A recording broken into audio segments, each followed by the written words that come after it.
Hi, I'm Adrian. I'm the CEO of Recycling Technologies. So we started the company in 2011, and so we've been on the usual clean tech road for quite some time now. So what we do is actually developed we're building a machine which actually converts end-of-life plastic back into oil.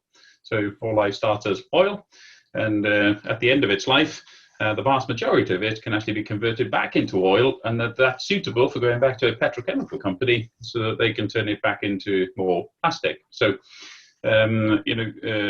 these days, with all of the outcry about plastic, most people don't seem to realize that more than 95% of it is recyclable. It's now a question of building out the capacity to actually do that. And so our sort of unique selling point, if you like, is that we're trying to actually turn this process into a mass producible machine. It was all very well that Carl Benz could actually make a car, and he had a car, and it was probably a very expensive car. By the time Henry Ford came along and started mass producing it, then all of a sudden the car was within the pockets of many, many more people. And so our aim, if you like, is to take this technology and turn it into something which can be mass produced and turned out by the hundreds. So I have a personal target of get to 200 machines a year.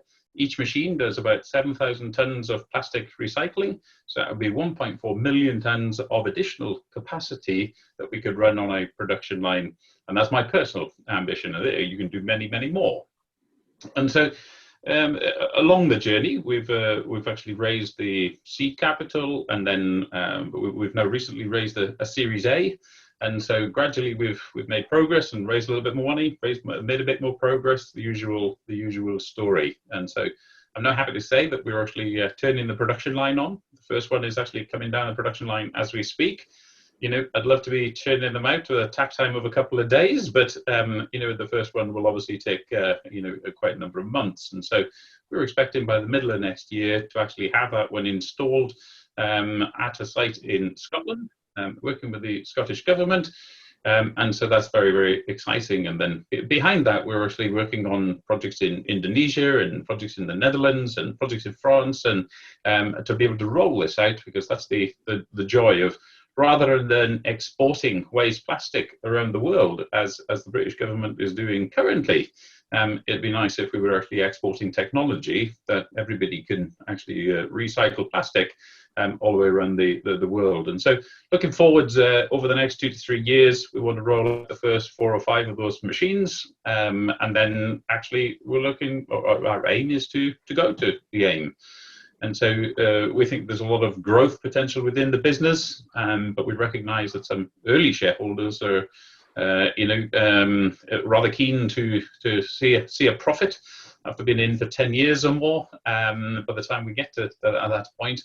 And so, as some of them have said, being the great business angel community of the United Kingdom and good old EIS investors, they're saying, Griffiths, if you don't actually provide some liquidity in this share too soon, I'm going to be dead before you do it. And so, we have to take all of the requirements of our shareholders into account. But the nice thing is now that, we have industrial shareholders coming in and partners. And I think that's always very helpful for a business when the big industrial partners start to lean in. And so we're now working with Neste, the Finnish oil company, and they will take the output from our machines and convert that back into naphtha, and then that naphtha can then go back into more plastic.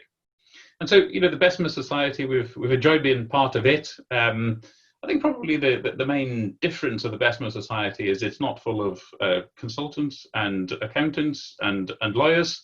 It's sometimes nice to just be able to be relaxed and talk to other people that are on a similar journey, and just to share notes and to share frustrations and to share the highs and the lows. And so I think it's a very powerful thing to be able to share with people that actually understand the overall journey.